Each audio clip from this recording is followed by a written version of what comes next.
Thank you so much for watching Riff TV. Now, this interview is obviously with video, but I don't interview everybody on Zoom. That's why I put it on my Talkin' Rock with Meltdown podcast. We talk to rock artists from all over the genre. So check out Talkin' Rock with Meltdown wherever you get your podcasts. And now to today's video interview. Dorothy, I got all dressed up. I wore my best black shirt, got my makeup and hair done, and here we are.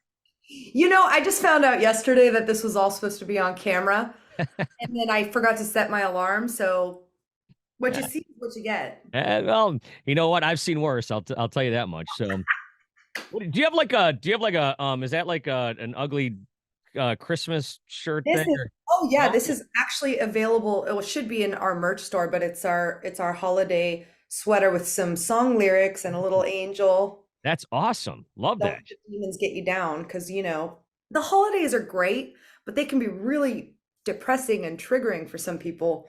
But this is off A Beautiful Life.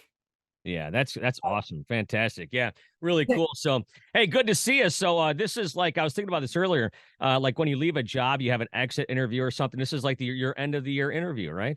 End of the year, but hey, I think we have a whole nother year on this album. I'm really excited. Well, I'm writing already. Yeah, hey, everyone out there that's listening, we that's also right. have this version, just so you know. Let's see. We got Oh, this. wow. Now are you telling me I need to get that the splatter version too? Man, I will send you one on us. that's awesome. Beautiful. Great record, by the way. For anyone that hasn't listened to this record, it's truly one of my favorites of the year. And I'm not just saying it. I told you before. It's just really good. It's heartfelt. It's well done. There's just a lot of things that I think are really going for it. I mean, obviously the Rest in Peace, I think is one of the highlights. The title track is one of the highlights as well. And we talked about this record long before it even came out. And you were telling me about this story. We don't got to relive that whole thing. But just tell me about your past year on touring on this album and just, the reaction you've gotten from some of the fans out there. Oh, it was great. I'm still kind of pinching myself and blown away at the amount of talent that converged with me to make this album possible, because coming out of the last record, which was produced by Linda Perry and had much more of a 60s rock vibe, and I let her kind of steer the ship on that one, and that's fine because she's an incredible songwriter. And I think the songs were a really good risk in songwriting and sound. But when it was time to make the next album, I was in between management. I kind of felt alone, to be honest. And I was like, what album do I want to make? And then, the apocalypse happened. So I got lucky. It caught us off a touring cycle. It was time to make an album. So I had friends that were willing to go in the studio with me, like Keith Wallen from Breaking Benjamin, and Trevor Lukather and Scott Stevens and the Four Horsemen. Chris Lord Alge took over production, and I knew we had to make a record, and I was like, what do I want to make? Like, what kind of record do I want to make? Rock, hard, with a little hard rock. I think it's very eclectic. Mm. There's like a lot of influence, and there's some metal, there's some, just rock and roll, there's some classic rock and blues, and there's a lot of different influences that converged on this album. And I had like Jason Hook from Five Finger Death Punch. We wrote A Beautiful Life. There's just a lot of really strong guitar playing. Phil X joined us and jumped in and gave us some of his guitar icing, Yeah. and yeah, I work well with strong guitar players. No, the record's killer. So is this a record that you throw everything you have at it, or did you hold back and save some stuff for another album or another project? Oh, I tried to throw everything I had at it. I think there's always more. I think there's always better. I think there's always more, research, I Mm. guess, as a songwriter and material. Like, you live life and then you write about it. That's how it feels to me. So, I was really I was really surprised at how many fans were like, this helped me through a really dark time. So to me, that was me doing my job. Yeah, I was gonna say at the end of the day, it's like you want your music to touch people in that kind of way. Yeah, yeah. And there's some really, I think there's just some lyrics that stand out that are really personal, like you're more than enough, don't change. That that right there felt when I wrote that, it came to me, it just like kind of popped into my head and I wrote it down. And that was with Jason Hook in Vegas when we were writing A Beautiful Life. And it felt to me like I was talking to a bunch of high school kids, like a bunch of kids that were listening to the record that, that are struggling with whatever. And it's a simple phrase, but it's super effective and powerful. It's kind of weird. I was listening to somebody talk about this the other day. I'm older than you, but when we were kids growing up, we didn't have this social media thing going on. And it was almost kind of a little bit easier to hide out if, things were going bad for you at school or whatever the case is. And nowadays, it almost seems like it's not. So it really is a time where, you got to watch out for some of these kids. And some of these kids are looking for something else, to pull their bootstraps up and kind of grab onto.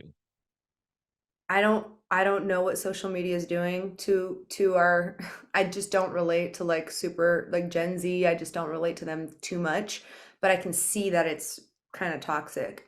But Yeah. also at the same time, look, every side, every coin has two sides, right? So at the same time, you have access to information, you connect with people you would never normally connect with. We don't know if this is good or bad. We don't know where we're headed, but yeah, the whole world is busted wide open and everybody has a keyboard and everybody has an opinion. But at the same time, you're also connected to other human beings that you wouldn't normally be friends with, which is good and bad. Yeah.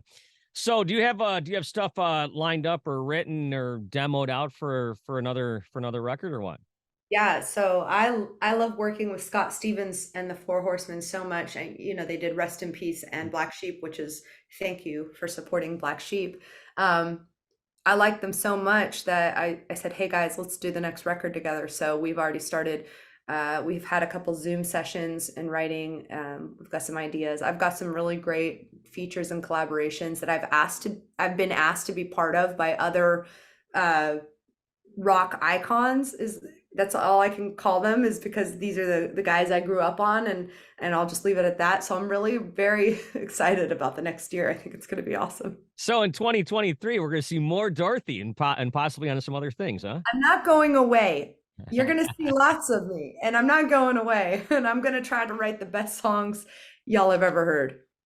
No, that's great. So this year, obviously I saw you a couple months back at our Riff Fest and stuff, and it looks like you've got a lot of festival dates coming up into 2023. So what is it like getting back on stage after being locked up for the apocalypse, as you call it? I just kept going. I kind of just kept going. Like I went where the spirit led me, as I like to say. I just kept going, and it was weird. People were scared, and now they're fine. Like they want to go to shows. We just played Wisconsin at the Epic Event Center. Zach Myers from Shinedown helped design that venue. Oh, is that right? Wow. Yeah, thank God, because he's a musician and he knows what we need. It sounded incredible. People were so excited. Honestly, it feels normal, which is nice. Yeah, it feels good. We have to tour. We can't do Zoom concerts. We got to go on tour. Yeah. Kid Rock helped to design the Little Caesars Arena here in Detroit. I did not know that. Yeah, same just for the same type of thing too. That's awesome. Yeah, we know, like, the musicians know what we need, so they end up being really musician friendly. Yeah. And you do a lot of stuff, of course, outside of, just the Dorothy stuff. So tell me about some of the other stuff you got going on. Oh, what I do in my personal time? No, I'm talking about like you got this top 10 revealed and all sorts. That's really cool. Yes, shout out to Access TV and Katie Darrell. Yeah, Ash Costello is the reason I got Yeah, on that. right? Yeah, that's my homegirl. So she was on it and I saw it and I was like, that looks really fun.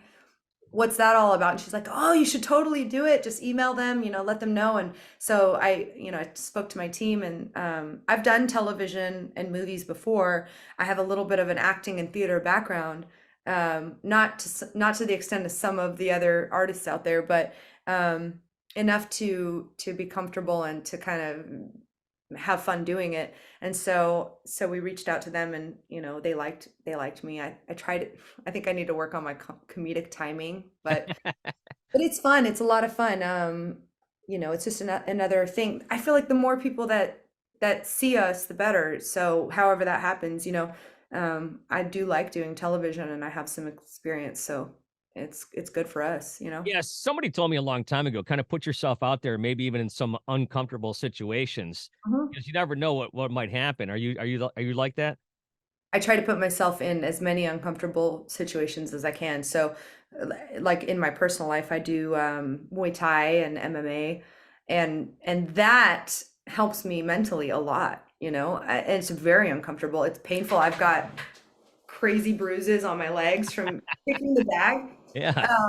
You know, but it's the hardest thing I've ever done, but it makes me feel strong, and it's a skill that I have to focus on acquiring and mastering. And so when I'm not on tour, you know, I try to imbue myself with skill set learning experiences, if that makes sense. I wish I would have bet somebody that I could have got Dorothy to show her legs on the Zoom today. You're the only one it's bad. This is from kicking a bag.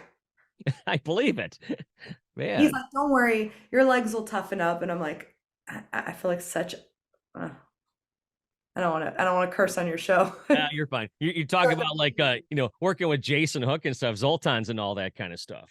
Yeah, yeah. I think martial arts is I wish I had never stepped away from karate as a kid. I did some karate as a kid, taekwondo and kempo, and I wish I had stuck with it and gotten a black belt. If I have one regret in life, it was that I left martial arts as a kid. But now I'm back and I'm doing what I can. I love watching fights, and I pay a lot of attention to like Joe Rogan and all the MMA fighters he has on his show.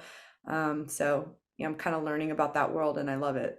Yeah, I've met some of them. What's the I interviewed her one time in person. She was great. The female fighter. She's like one of the better ones. I can't remember her name off the top of my head, but she was Ronda, awesome. Oh, what's that? Ronda Rousey? No, no, no, not Ronda. She actually, I think she beat Ronda. Anyways, no, that's a whole nother like a whole nother mindset, and it's also it's like a whole nother thing. Obviously outside of your performing, you're kind of doing a different kind of performance with that. Yeah, when you're in the dojo, it's very humbling Yeah, because you realize like you're doing something really outside your element, and you're strengthening a skill that it's a lot of hard work, yeah. but I love it. I love it. It's a challenge, so I'm down for it. So what do you got coming up during the holidays? Are you like kind of in shutdown mode now, or what? No, no, no. Hey, I don't know if this is announced, but we have a show in Los Angeles on December 20th at the Whiskey A Go Go. That's like in like a week and a half. You haven't It's in, announced it yet? in 8 days. I don't know if it's announced. It's a Danny Wimmer live stream. We're playing at the Whiskey in LA and Hollywood, and it's going to be a lot of fun. So if you're in California, in Southern California, and you want to see some rock music before Christmas, we'll come rock your face off. There you go. And then of course, speaking of Hollywood and Los Angeles and stuff, one of your songs was used in Monarch, right? Yes, our first album did really well in film and TV.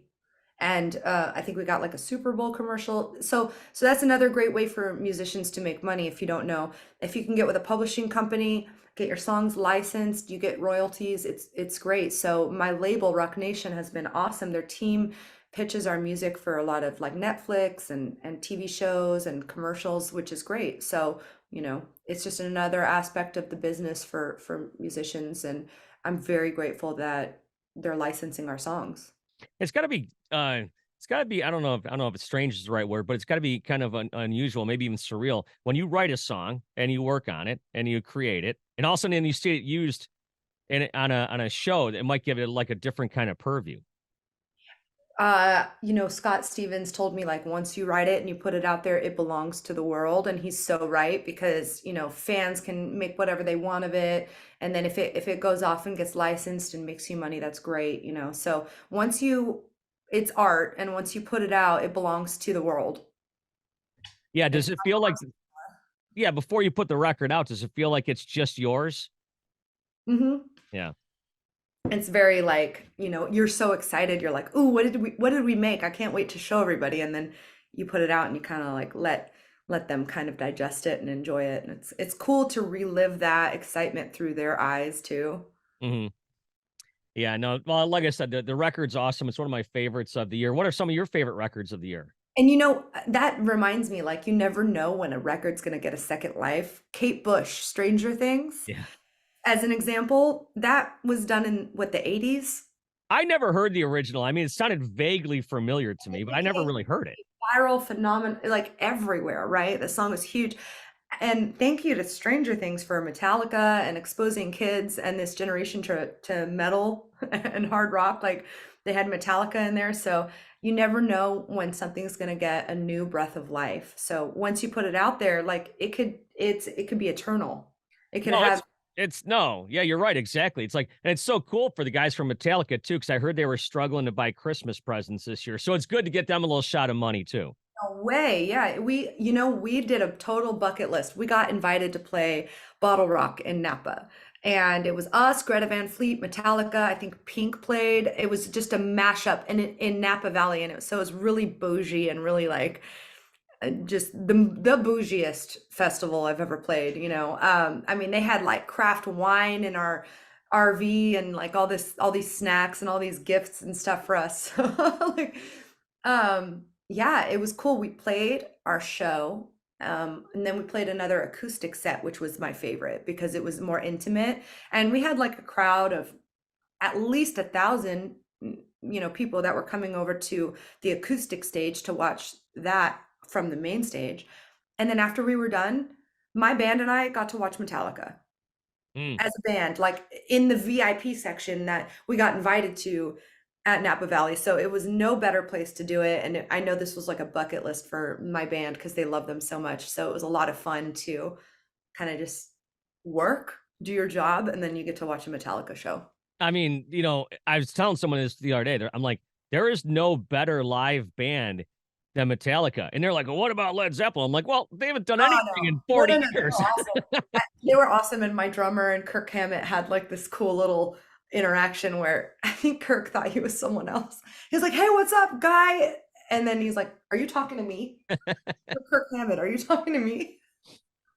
Have you met anybody that was on your bucket list as a performer or as a kid growing up that you were like just blown away by?